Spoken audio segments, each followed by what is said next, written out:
Good morning, everybody. Welcome to Social Live. I am Jules Mahan, joined by Cassie Palmer. Yeah. We are filling in for Stephanie and Courtney today. They're busy being entrepreneurs all over the world, actually. We're global. Yep. And we are so excited. We have an amazing show for you guys today. Simply Audree Kate is here joining us for personal styling tips. She actually brought with her a chance to win a free personal styling session with her. And I'm actually a huge fan of her. She has the best style. And she's slaying today in some white boots, which you will see momentarily. But first, we have a lot of social media news to get to. We actually want to start by talking about something that's trending all over the internet, this Balenciaga's latest weird fashion creation. Insane. They have, I've been seeing memes about this for a few days now, and basically Balenciaga has designed a blue t-shirt, standard, looks like it could be a Gildan t-shirt, with a men's dress shirt sewed on top of it. But you only have the arms in the t-shirt portion. Right. The arms are just kind of hanging there. They're hanging out. It's very interesting. This shirt costs $1,290, as in $1,290. That's rent. But for some of us. Right. I definitely could go to... Okay, so yeah, this shirt is, this is not surprising, honestly, from Balenciaga, because they always come out with really random, weird items. Just everything. Yeah. I mean, we have the sock boots, we have Crocs, they brought back Crocs. Platform Crocs. Yeah, they made a bag that looks just like the IKEA blue shopping bag, which is very interesting. So I'd love to see someone rock all of these items together. I think that would be a good look. Someone was talking about, Angela was actually saying, she was like, I love the shirt, and if Rihanna wore it, everyone would be obsessed with it. And honestly, I agree with her. Yeah. And another trend that Balenciaga came up with, the shoes that look like socks. Yeah. I thought that was the ugliest trend I've ever seen, and now it's at Zara because it trickles down, fast fashion, and honestly, I want a pair. I want the neon pair, the most extra pair. Yeah, leave it to them to, build buzz around the brand, so good for them, using those items to their advantage, but it's definitely interesting. I don't know. I'd love to see someone rock everything together, though. Yeah. What a moment. Street style. Oh, yeah. So we found that story because of Instagram, and we have another Instagram update. Last week, Instagram announced plans to introduce a new mute button that allows you to hide content from certain people on your feeds. This update is going to be rolling out over the coming weeks, and you'll be able to hide someone's posts and their stories from appearing in your feed anymore. You won't hit them with the unfollow, which is permanent. Then you have to go refollow them again. That's embarrassing. Really fractures the friendship or relationship. And the best part about this is that the user will not know if you've muted them. Yeah. I think this is the greatest feature Instagram has come out with in the last year, at least. I mean, I was telling you earlier, Facebook has done this for a while, so it's about time that Instagram brings it as well. And I mean, we all have those people and brands that we want to be following and we'd feel bad on following, but this is just a great compromise. So this is also great because you reminded me that Facebook has this mute feature, which I had kind of forgotten about.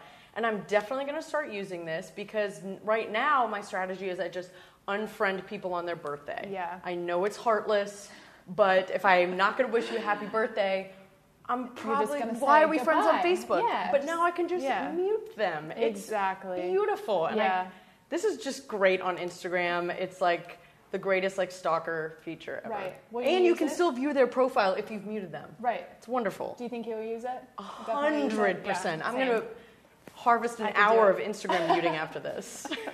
That's awesome. Well, I was also saying too, it'll be interesting to see how this affects brands as well. Just see how their engagement rates are affected. Because if people know that they can mute the brands instead of unfollowing, to see, okay, are they getting as many likes and comments on their posts as normal? So we'll see. It'll be interesting. Oh, totally. And switching gears to Facebook. So Facebook's social media team accidentally directed users to the Messenger account of a random Facebook user yesterday. Instead of the new HBO Westworld Messenger account it was trying to promote. So on Twitter, they attached a link to the Messenger page that they were trying to drive people to, saying it was this HBO Westworld show's Messenger account. And turns out it was a lady from Kentucky. So the poor lady got about 20 different messages. I'm surprised it was only 20. I am too. I wish she had been like flooded with in-depth fan theories and questions. Exactly. Because I'm just imagining this Kentucky mom just at her computer like... just very shocked. Who can barely... Oh my God. I don't know. Right. She can probably barely use Facebook anyways. Exactly. I could anticipate her being one of those I'm just imagining moms. like a mom or an aunt just like... Yep. You know what, Johnny? I actually don't know what happened in season 1, so I'm so sorry. Yeah. So I want to know though, like how these people didn't realize it was. I know. How did Facebook not catch the Westworld account? I don't know, and they didn't catch it for hours afterwards. Their Twitter team. God. So someone might have gotten fired over this. I don't know. Probably, but it's a good laugh, and the lady, it's her claim to fame now. So pretty exciting. Good for you, Lisa. Yeah, we wish you all the best, and maybe now she'll start watching Westworld if she didn't already. She has to. Yeah. In other social media news, there's another new update from Snapchat, the platform that will not stop innovating, just relentless about it. Yesterday, users spotted a new lens that reacts to the sound of your voice. So I actually went into Snapchat for the first time in a very long time yesterday after reading about this. And it's actually really cool. It's right there with the normal lenses. You just scroll through, and instead of, like try this with a friend, whatever, it encourages you to use your voice. And the filter is adorable, like glazes over your face, fixes any imperfections, love it. You get cute ears, some whiskers, a little heart on your nose, and then when you start talking, it moves. I think this is pretty adorable. It does not react with like pitch, so if you start like singing really loudly, it's not gonna like grow or anything like that. But I could see that becoming part of the platform. I think this is a really cool move for Snapchat, and I think they're probably going to roll out more lenses like this that react to the sound of your voice, and could potentially integrate this with some of the games that they've rolled out, snappable games. For sure. Yeah, I mean, confession to make, I know I work for a social media agency, but I do not use Snapchat at all. I am so biased towards Instagram stories, but I do think this is really cool. I know like sound and interactive media are some of the hot topics recently in social media, so they're definitely jumping on that, and hopefully it works for them. Totally.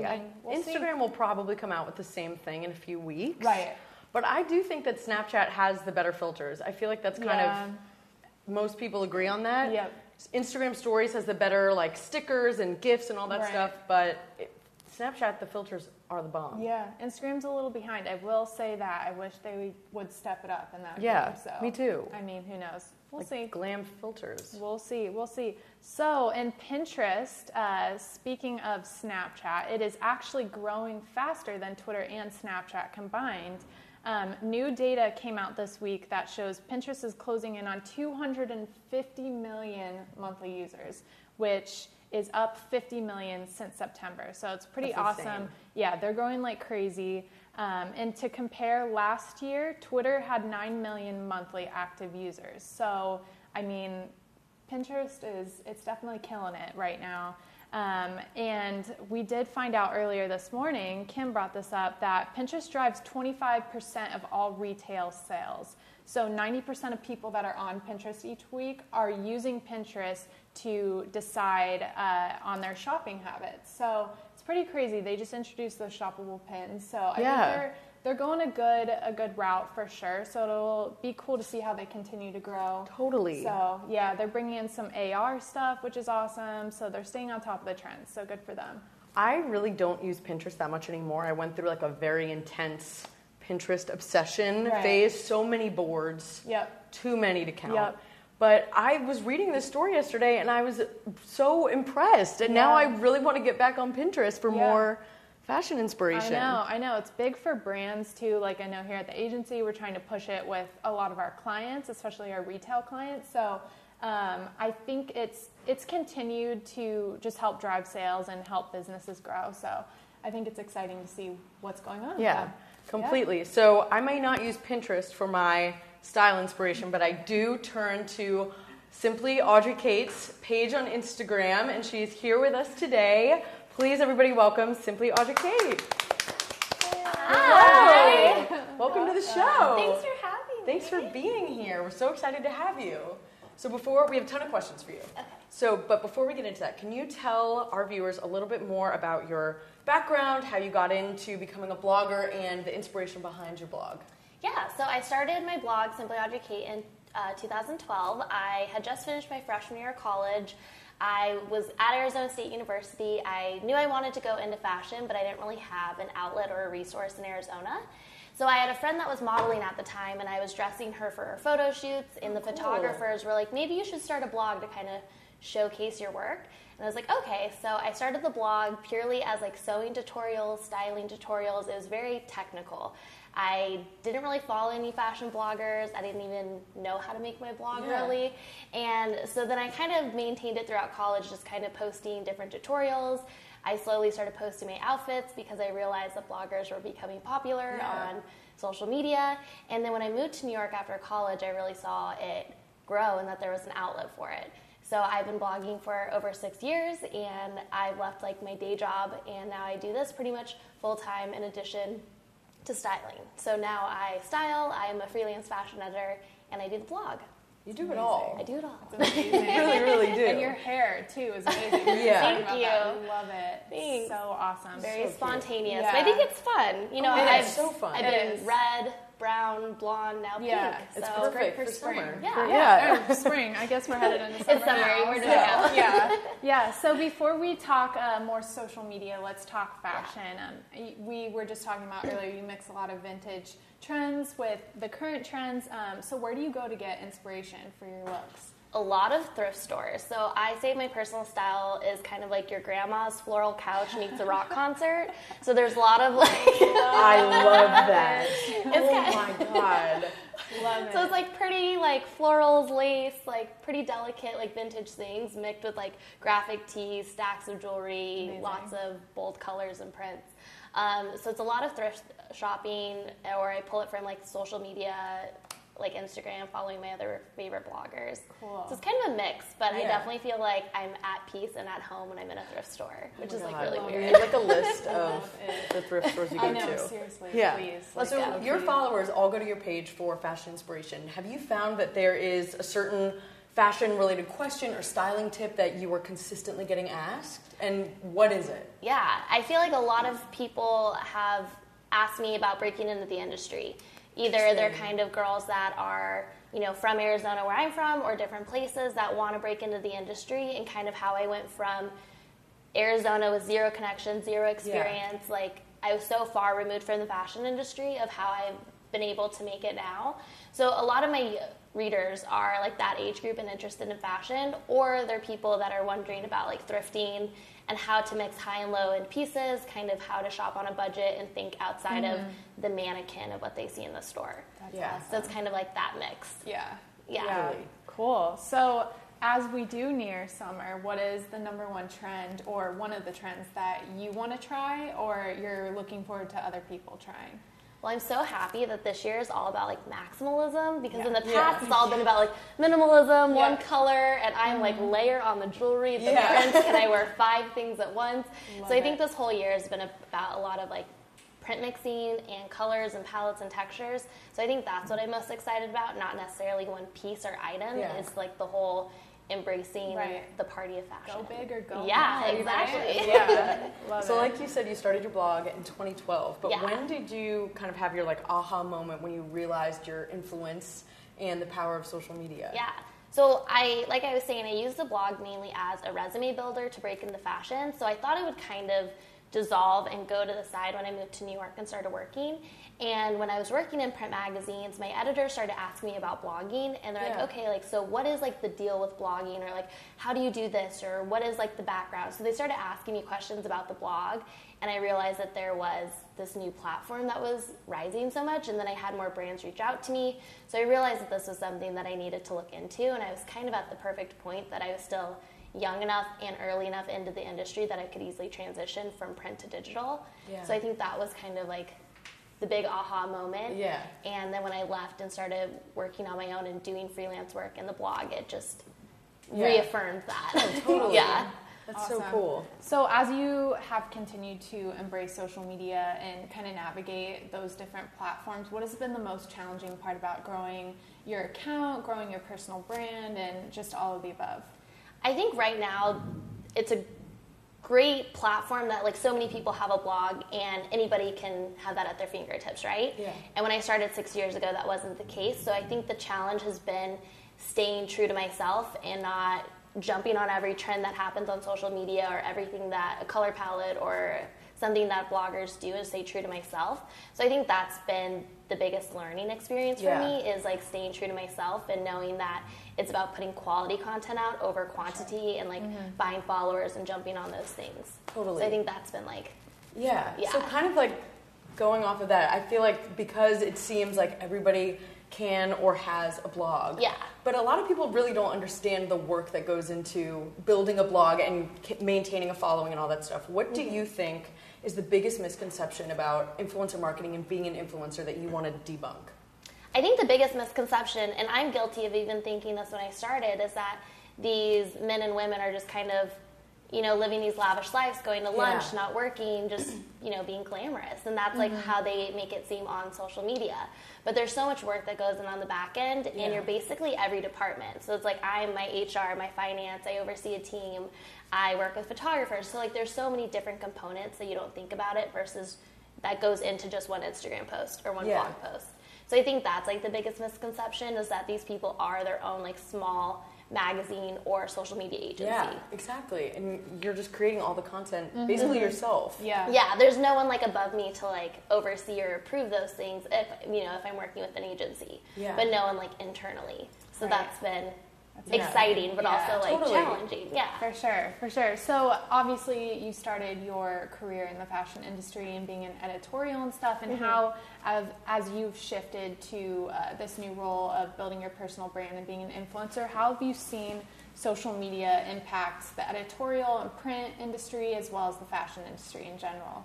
I think that, at least growing up, like I waited every month to get my magazine and to see the trends, and I was such a diehard print fan that I was like, I'll be working in print magazines forever. And that's not the case anymore, because people are they can see the trends right away on a blogger's social media, or like seeing the actual like behind the scenes at Fashion Week now.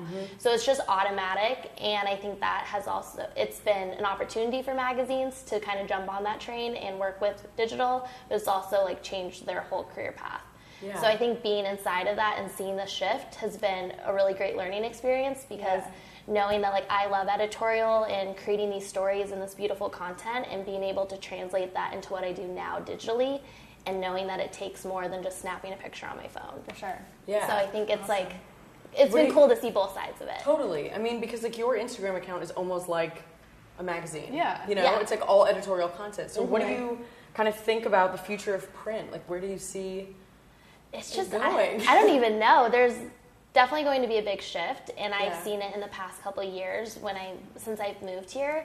And I think a lot of people are starting to respect bloggers more and take that into account, and working with brands more than just a transactional advertisement, and creating actual pieces of content with them. So I think that's exciting for everybody, is that it's more about experiences now versus just a pop-up ad or a banner. Yeah, totally. That's awesome. Yeah. That's awesome. So as you have worked to build your brand and build your social media following, what has been the most rewarding part of building your personal brand?